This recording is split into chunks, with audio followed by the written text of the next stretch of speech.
O dia que a liderança travou, Flamengo dispara após crise de energia do Palmeiras na Vila Belmiro. Esse é o momento decisivo do Brasileirão. A reta final esquentou de vez com resultados dramáticos que reescrevem a tabela e mudam o favorito ao título. Fala galera do Futuro Esporte, sejam bem-vindos a mais um giro louco desse nosso Brasileirão. Se você acha que viveu de tudo nesse campeonato, agora você vai ver algo mais intenso. A disputa pelo título virou uma grande guerra de nervos na data FIFA e o Palmeiras, que parecia imbatível, levou um balde de água fria exatamente onde não esperava, na casa do Peixe, que estava quase morrendo afogado. De um lado, o drama, o cansaço e a derrota nos acréscimos. Do outro, uma goleada histórica que abriu o portal para o rubro-negro assumir a ponta do Brasileirão. A bola da vez não é mais o Verdão, agora quem pilota a briga pelo título é o Mengão. O Brasileirão se tornou um xadrez na reta final, tá muito mais envolvente até que a Premier League. O campeonato estava num cabo de guerra insano, mas as últimas rodadas se transformaram em um cheque-mate relâmpago. O Palmeiras abriu uma pequena vantagem, mas as derrotas seguidas contra Mirassol e Santos o fizeram parar, estagnar com apenas 68 pontos na tabela. Agora resta apenas 5 rodadas, 15 pontos,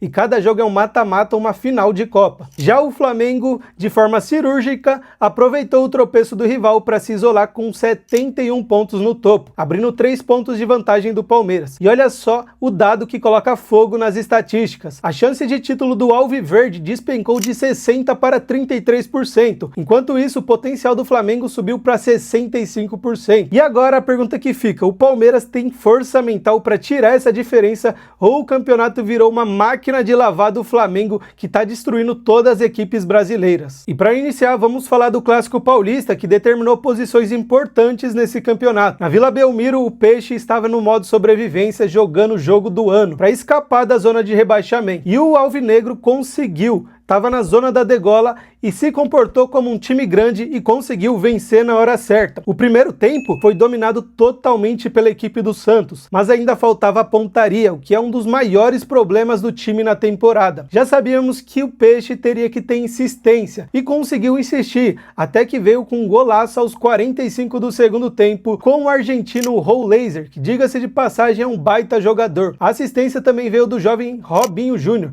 que entrou bem, mudando a postura do time. A vitória é tão emblemática que o Peixe conseguiu para respirar fora da zona do Z4. E para coroar a ironia, Gabigol, que cravou que o Santos não cairia, brincou nas redes sociais após o fim do jogo. Ele mandou um "eu avisei". E se o Santos mantiver essa postura do primeiro tempo de equilíbrio e concentração, Vojvoda, o técnico do Peixe, acredita que é possível evitar o sofrimento até a última rodada. Diga-se de passagem, vai ser um baita de um presente para a nação santista do final de ano e o de Natal. Agora um tópico super importante: a crise mental e física no Palmeiras. Faltou pilhas. E o que aconteceu com o Verdão nas últimas 2 derrotas do Brasileirão? A resposta veio direto da boca do comandante. Abel Ferreira, visivelmente frustrado, usou uma metáfora que criou polêmica nos bastidores. Disse que faltaram pilhas ao Verdão na reta final da partida. Claramente uma crítica para a diretoria e para a presidenta Leila Pereira. O Palmeiras pagou um preço caríssimo pela data FIFA. O time entrou em campo com 8 desfalques, por convocação, suspensão,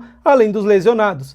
E assim, o banco de reservas tinha basicamente atletas do sub-20, e o resultado dessa equação foi a exaustão no meio de campo. Abel lamentou que não tinha como tirar o motor do time, que é a dupla Aníbal Moreno e Rafael Veiga, que precisaram jogar até o fim com o tanque vazio, nitidamente cansados. O Verdão até reagiu no segundo tempo, após ajustes táticos de Abel, com Luiz e Flaco Lopes criando chances, mas a falta de eficiência no momento de domínio foi determinante. Abel agora não joga a toalha, não se rende. A matemática mostra que ainda faltam 15 pontos e só no final será analisado quem será o campeão do Campeonato Brasileiro de 2025. Mas a pergunta que não quer calar é: essa perda de energia é só física? O Verdão sentiu o peso da camisa na hora H porque não poderia patinar no final do campeonato. E se de um lado tem gente chorando, do outro tem gente sorrindo, e essa é a nação rubro-negra. Enquanto o Palmeiras sofreu o golpe na Vila Belmiro, o Flamengo estava em Pernambuco e começou mal, hein? O Sport, que já estava praticamente rebaixado, abriu o placar com Pablo, aproveitando uma série de erros individuais da defesa rubro-negra. E o próprio Felipe Luiz criticou o início baixo de rotação normal da equipe. Mas aí o jogo virou uma máquina de demolição, quando o Sport teve 2 jogadores expulsos no primeiro tempo, Matheus Alexandre e Ramon Menezes. Depois disso,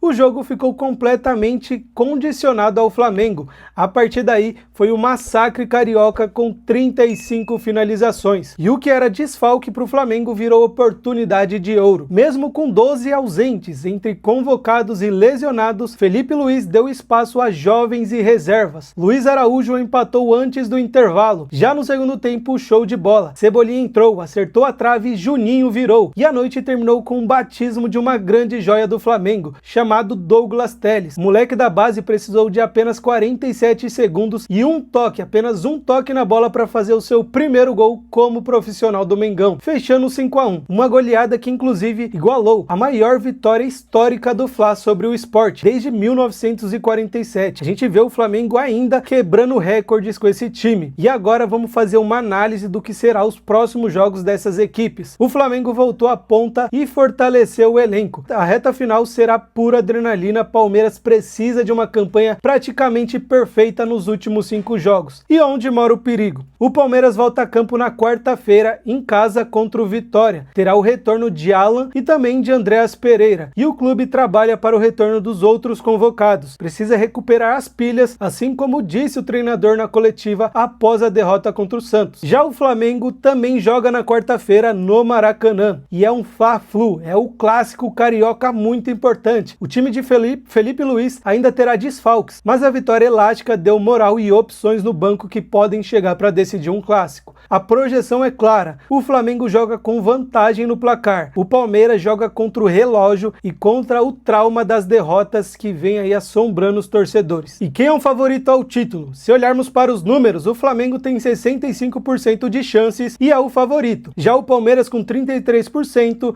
precisa de um deslize do rubro-negro para reverter esse cenário de 3 pontos. Então o Verdão não depende mais só de si para ser campeão, como era algumas rodadas atrás. A pressão agora é máxima e o rubro-negro, com a moral lá em cima e a base respondendo, que se torna uma alternativa, precisa apenas manter o foco para não desviar do objetivo. O drama está montado, a reta final do Brasileirão é para quem tem coração forte, porque tá mais emocionante que a Premier League. 2 gigantes separados por apenas 3 pontos. São 5 rodadas restantes e a taça que está esperando o campeão. Não só isso, né? Os dois vão enfrentar na Libertadores também para saber quem vai ser campeão já nos próximos dias. Então diz aí no comentário, com o Flamengo na liderança e o Palmeiras sentindo o peso da crise de desfalques, quem tem mais gás para cruzar a linha de chegada e levantar o caneco? O rubro-negro deslancha ou o Verdão ainda encontra as pilhas no fim do túnel? Deixa aqui nos comentários. Muito obrigado por assistir esse vídeo até o final. Se inscreve no canal, curte esse vídeo, tamo junto!